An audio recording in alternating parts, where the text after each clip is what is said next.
Vamos a ver nuestro estudio de teología sistemática con nuestro primer tema, que es bibliología. Vamos a empezar con unos significados que me gustaría que vieran. El primer significado es Biblia, que viene del griego biblión, que quiere decir libro o rollo. La palabra biblión viene del nombre griego biblos, que apunta a la planta de papiro que crecía en humedales o en las orillas de los ríos, específicamente en el río Nilo. Entonces, el material que sacaban para hacer estos rollos era del tallo del papiro, de esta planta, y lo cortaban en tiras de 30 centímetros y lo dejaban secar al sol lo dejaban secar. Luego estas franjas se pegaban en forma vertical y en forma horizontal y así formaban un rollo. Este rollo medía aproximadamente 9 metros de largo. Con el tiempo, los cristianos usaron la palabra Biblia en el plural para referirse al Antiguo Testamento y al Nuevo Testamento. ¿Okay? Otro significado que tenemos que entender es escritura.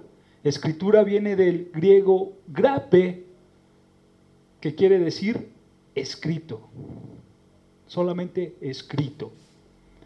En el Antiguo Testamento se les daba una gran autoridad a estos escritos, refiriéndose primordialmente a la ley mosaica. En Segunda de Crónicas, capítulo 23, 18 dice, en Segunda de Crónicas 23, 18 dice, luego ordenó Joiada los oficios en la casa de Jehová, bajo la mano de los sacerdotes y levitas, según David los había distribuido en la casa de Jehová, para ofrecer a Jehová los holocaustos, como está escrito en la ley de Moisés, con gozo y con cánticos, conforme a la disposición de David. Ahí está esa palabra, como está escrito en la ley. Otro versículo que podemos ver cómo realmente le daban la autoridad a la escritura es en Nehemías 10, 34, que dice, echamos también suertes los sacerdotes, los levitas y el pueblo acerca de la ofrenda de la leña, para traerla a la casa de nuestro Dios, según las casas de nuestros padres, en los tiempos determinados cada año, para quemar sobre el altar de Jehová nuestro Dios, como está escrito en la ley. Como está escrito en la ley. Pasan los años y los escritos del Antiguo Testamento se dividen en 3 partes. La primera parte es la ley, la segunda parte son los profetas y la tercera parte son los escritos, o conocidos también como los salmos. Y estas 3 partes constituyeron los 39 libros del Antiguo Testamento. ¿Ok? Entonces, el Nuevo Testamento vemos que es mencionado de varias formas. La primera forma en cómo las escrituras es mencionado es las escrituras. Esta palabra de las escrituras componen la totalidad del Antiguo Testamento. Por ejemplo, dice Lucas 24, 27, y comenzando desde Moisés y siguiendo por todos los profetas, les declaraba en todas las escrituras lo que de él decían. ¿Okay? Ahí está el término las escrituras. Otro ejemplo lo podemos ver en Pablo cuando cita en Romanos 15:4, Romanos 15:4, que dice, porque las cosas que se escribieron antes para nuestra enseñanza se escribieron a fin de que por la paciencia y la consolación de las escrituras tengamos esperanza. ¿Te das cuenta? La consolación de las escrituras tengamos esperanza. Otra vez este término, las Escrituras. Hay otro término que nosotros vemos en el Nuevo Testamento que quiere decir la Escritura. Pero cuando nosotros leemos la Escritura, muchas de las veces compone una pequeña porción del Antiguo Testamento. Por ejemplo, en Juan 13:18 dice, Juan 13:18, no hablo de todos vosotros, yo sé a quienes he elegido, mas para que se cumpla la Escritura, el que come pan conmigo, levantó contra mí su calcañar. Otra vez, la Escritura, refiriéndose a una pequeña porción de la palabra de Dios. Otro ejemplo es Hechos 1, versículo 16. Hechos 1, versículo 16 dice, varones hermanos, era necesario que se cumpliese la Escritura en que el Espíritu Santo habló antes por boca de David acerca de Judas, que fue guía de los que prendieron a Jesús. Otra vez esa palabra, era necesario que se cumpliese la Escritura, hablando de una pequeña porción. Y de otra manera, el cómo nosotros podemos encontrar en el Antiguo Testamento que se refiere hacia las Escrituras es como santas y sagradas Escrituras. Santas y sagradas Escrituras. Por ejemplo, en Romanos 1:2 dice que Él había prometido antes por sus profetas en las santas Escrituras. Y segunda de Timoteo 3:15 dice, y que desde la niñez ha sido sabio las sagradas Escrituras. Y que desde la niñez ha sabido las sagradas Escrituras, las cuales te pueden hacer sabio para la salvación por la fe que es en Cristo Jesús. Estas formas, hermanos, las vemos y las vamos a encontrar alrededor de todo el Nuevo Testamento. Y esto nos va a llevar a nuestro primer punto de bibliología, que es el origen divino y la autoridad divina. El origen divino y la autoridad divina. Dice segunda de Timoteo 3:16, toda la Escritura es inspirada por Dios y útil para enseñar, para redarguir, para corregir, para instruir en justicia. Otra vez esa palabra, toda la Escritura. Toda la Escritura es inspirada por Dios. Hay muchas evidencias, hermanos, que las Escrituras provienen de un ser divino, y una de esas evidencias, y principalmente una de las evidencias más claras es la afirmación que hacen sus autores originales. Ellos citan alrededor de 3,800 veces Dios habló, literalmente, acerca de 3,800 veces ellos citan Dios habló. Por ejemplo, en el Antiguo Testamento nosotros vemos Éxodo 14:1 que dice, habló Jehová a Moisés diciendo. Otra vez, habló literalmente Jehová a Moisés. Otro ejemplo es Jeremías 1:11. Jeremías 1:11 dice, la palabra de Jehová vino a mí diciendo, ¿qué ves tú, Jeremías? Y dije, veo una vara de almendro. Ahí está, vino a mí, palabra de Jehová. Entonces, estos autores dan una evidencia clara de que las Escrituras provienen de un ser divino. Y de la misma manera, en el Nuevo Testamento nosotros podemos ver varios pasajes. El primer pasaje es Primera de Corintios 14:37. Primera de Corintios 14:37, donde Pablo reconoce que sus escritos eran mandatos de Dios. Y así dice Primera de Corintios 14:37, si alguno se cree profeta o espiritual, reconozca que lo que os escribo son mandatos del Señor. Son mandatos del Señor. De la misma manera, Pedro Escribió sobre la certeza de las Escrituras y de la inalterable palabra de Dios. Dice 2 de Pedro, capítulo 1, versículo 16 al 21. Porque no os hemos dado a conocer el poder de la venida de nuestro Señor Jesucristo, siguiendo fábulas artificiosas, sino como habiendo visto con nuestros propios ojos su majestad. Pues cuando Él recibió de Dios Padre honra y gloria, le fue enviada desde la magnífica gloria una voz que decía: este es mi Hijo amado, en el cual tengo complacencia. Y nosotros oímos esta voz, enviada del cielo, cuando estábamos con Él en el Monte Santo. Tenemos también la palabra profética más segura, a la cual hacéis bien en estar atentos como a una antorcha que alumbra en el lugar oscuro, hasta que el día esclarezca y el lucero de la mañana salga en vuestros corazones, entendiendo primero esto, que ninguna profecía de las Escrituras es de interpretación privada, porque nunca la profecía fue traída por voluntad humana, sino que los santos hombres de Dios hablaron siendo inspirados por el Espíritu Santo. ¿Se dan cuenta? Pedro escribe acerca de la certeza de la Escritura.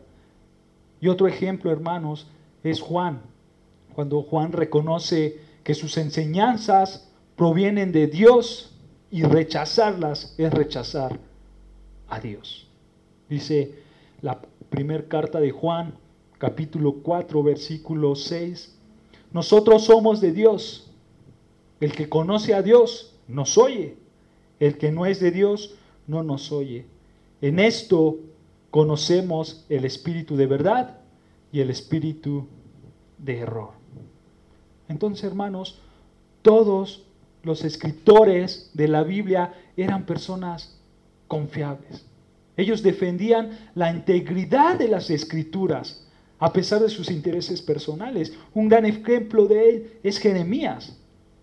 Dice Jeremías que Dios le habló directamente cuando dice: palabra que de Jehová vino a mí. Pero también, hermano, algunos intentaron matarlo, otros intentaron rechazarlo por las Escrituras, su misma familia los rechazó, otros más, en lugar de escuchar al profeta Jeremías que traía palabra de Dios, escuchaban a otros profetas falsos. Y esto, hermanos, se volvía algo circular en la vida de estos hombres. No eran hombres especiales, por así decirlo, sino que también tenían problemas como nosotros tenemos problemas, pero ellos eran hombres que Dios les hablaba y Dios mismo los respaldaba. El testimonio, hermanos, de estos testigos confiables que presentan las Escrituras, principalmente el de nuestro Señor Jesucristo, pero en el Antiguo Testamento vemos las palabras de Moisés, de David, de Josué, de Daniel, de Nehemías, de Isaías y de todos los personajes que escribieron el Antiguo Testamento.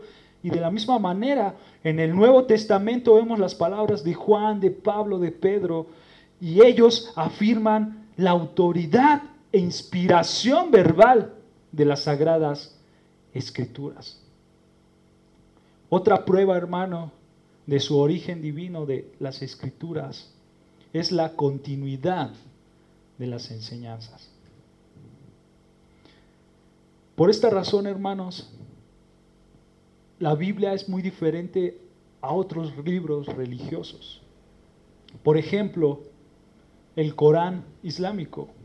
Este Corán fue compilado por una persona llamada Said David, bajo la guía del suegro de Mohammed. Entonces, ellos sacaron el Corán islámico y adicionalmente en el año 650 después de Cristo, un grupo de eruditos árabes produjeron una versión más unificada. Los primeros escritos los echaron a un lado y ellos sacaron una versión más unificada. ¿Y qué es lo que pasó? Que esos escritos los destruyeron. destruyeron los ejemplares para mantener lo que ellos habían producido, lo que estos eruditos habían escrito, y lo principal lo desecharon. En contraste a esta historia, vemos la Biblia. La Biblia fue escrita por 40 autores diferentes y autores con diferentes trabajos. Vemos que Moisés era político, Josué era militar, David era pastor, Salomón rey, Amos un ganadero, Mateo era recaudador de impuestos, Lucas era un médico, Pablo un rabino y Pedro era un pescador. Entonces, las escrituras tienen una continuidad con 40 personas con diferentes trabajos. También fue escrita en diferentes lugares y en diferentes circunstancias. Toda la Biblia se escribió en 3 diferentes continentes: el europeo, África y Asia. En esos 3 continentes se escribieron la Biblia. ¿Y en qué circunstancias? Por ejemplo, Pablo escribió una de sus cartas en una cárcel. Moisés probablemente escribió sus libros en el desierto. Vemos que David escribió unos salmos en el campo, Salomón escribió sus libros en un palacio, Juan escribió Apocalipsis en una isla llamada Patmos. Entonces, hermanos, nosotros vemos que la mayoría de estos autores de la palabra de Dios no se conocían. Y hubo un periodo entre ellos aproximadamente de unos 1500 años de diferencia. 1500 años de diferencia entre periodo y periodo. Por más de 40 autores con diferentes circunstancias, con diferentes trabajos, con diferentes actitudes, y la Biblia tuvo una continuidad hasta el día de hoy. Entonces, por eso nosotros podemos decir que su continuidad hace que este escrito sea de un origen divino. Las escrituras provienen de un origen divino. Y la persona encargada de que todo tuviera sentido, de que todo fuera en un mismo tema, de que no hubiera ningún error ni ninguna contradicción, la persona que hizo que todo tuviera una unificación de los 66 libros fue el Espíritu Santo. Él hizo que se hablara acerca de la Trinidad, acerca de la deidad de Jesús, acerca de la personalidad del Espíritu Santo, acerca de la depravación del hombre, acerca de la salvación y la gracia de Dios. Y todos esos temas con el propósito de darle la gloria al único Dios verdadero. Ningún hombre puede unificar las enseñanzas de las Escrituras, hermanos, es imposible. Ningún hombre. Todos nosotros en algún momento de nuestras vidas jugamos este juego en la escuela, el teléfono descompuesto. Trata de pasar un mensaje a varias personas hasta que alguien lo escucha y ese mensaje tiene que coincidir con el primer mensaje, pero muchas veces nosotros nos equivocábamos. Y estando en un salón, estando en un grupo pequeño, pero la Biblia se escribió con 40 autores diferentes, en circunstancias diferentes, en lugares diferentes, con un periodo aproximadamente de 1500 años, y podemos ver que aún sigue, que aún continúa, y esto lo hace el Espíritu Santo. Es un poder divino. La Biblia tiene un origen divino. Y hermanos, nosotros podemos ver también que estos escritos tuvieron una revelación divina. Para entender esto, vamos a ver el significado de revelación. Revelación viene de la palabra griega apocalipsis, que significa manifestación o descubrimiento. Eso es lo que quiere decir revelación. En otras palabras, quiere decir que Dios se ha manifestado ante la raza humana. Sabemos, hermanos, hoy en día podemos tener el privilegio de estudiar la teología. ¿Por qué? Porque Dios se ha revelado. Si Dios no se hubiera revelado, nosotros no podíamos tener estas declaraciones que hace Pablo en Romanos 16:25. Acompáñenme ahí, por favor. Romanos 16:25, que dice: y al que puede confirmaros según mi evangelio y la predicación de Jesucristo, según la revelación del misterio que se ha manifestado oculto desde tiempos eternos. ¿Se dan cuenta, hermanos? No hubiera tenido un evangelio, no hubiéramos tenido a Cristo si Dios no hubiera revelado todo eso a los seres humanos. Entonces es muy importante la revelación. En un sentido más amplio, hermanos, la revelación de Dios fue a través de la creación, de la historia, de la conciencia del hombre y de las Escrituras. Ahí fue la revelación. Y estos lo podemos dividir en dos grupos: la revelación general y la revelación especial. ¿Ok? Revelación general y revelación general. La revelación general, esto se refiere a que Dios se revela a todo el mundo a través, en primer lugar, de la creación. Dios se revela a través de la creación. Dice el Salmo 19, versículo 1 al 6. Salmo 19, versículo 1 al 6. Los cielos cuentan la gloria de Dios y el firmamento anuncia la obra de sus manos. ¿Se dan cuenta? Los cielos cuentan la gloria de Dios y el firmamento, las galaxias, las estrellas anuncian la obra de sus manos. Versículo 2. Un día emití palabra a otro día y una noche a otra noche declara sabiduría. No hay lenguaje ni palabras ni es oída su voz. Por toda la tierra salió su voz y hasta el extremo del mundo sus palabras. En ellos puso tabernáculo para el sol. Y éste, como esposo que sale de su tálamo, se alegra cual gigante para correr el camino. De un extremo de los cielos es su salida, y de su curso hasta el término de ellos, y nada hay que se esconda de su calor. ¿Se dan cuenta? Dios se manifiesta a través de su creación. Dice Romanos 1, versículo 19 al 21, porque lo que de Dios se conoce le es manifiesto, pues Dios se lo manifestó, porque las cosas invisibles de Él, su eterno poder y deidad, se hacen claramente visibles desde la creación del mundo, siendo entendidas por medio de las cosas hechas, de modo que no tienen excusa.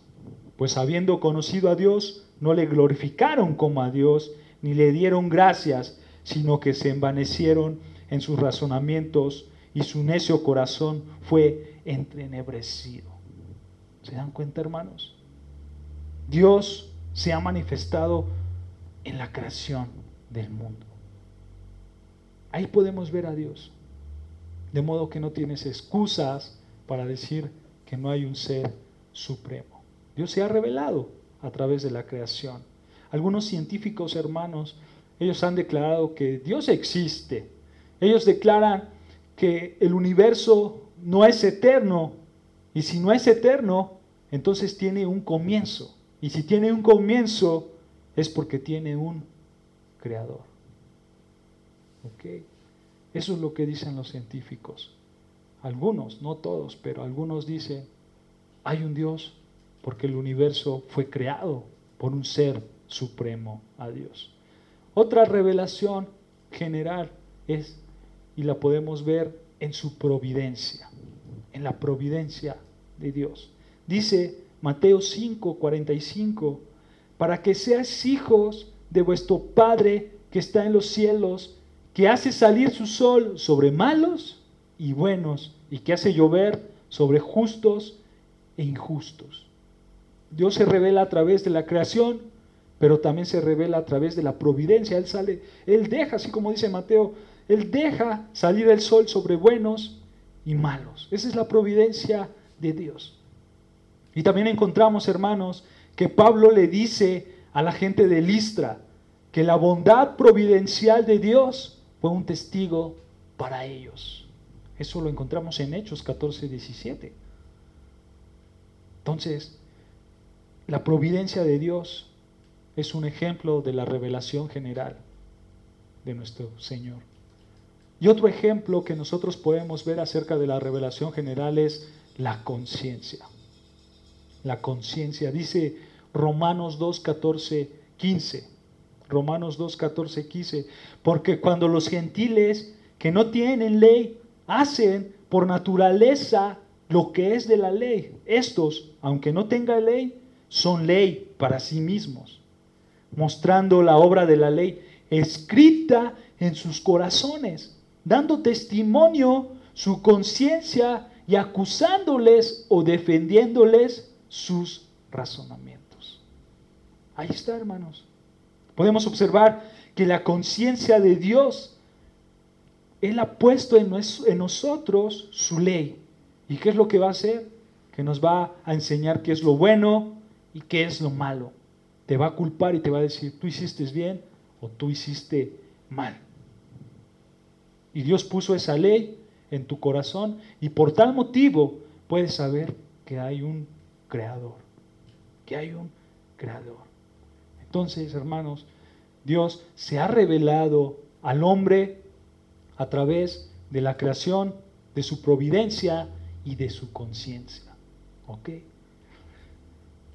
La segunda revelación dijimos que es la revelación especial.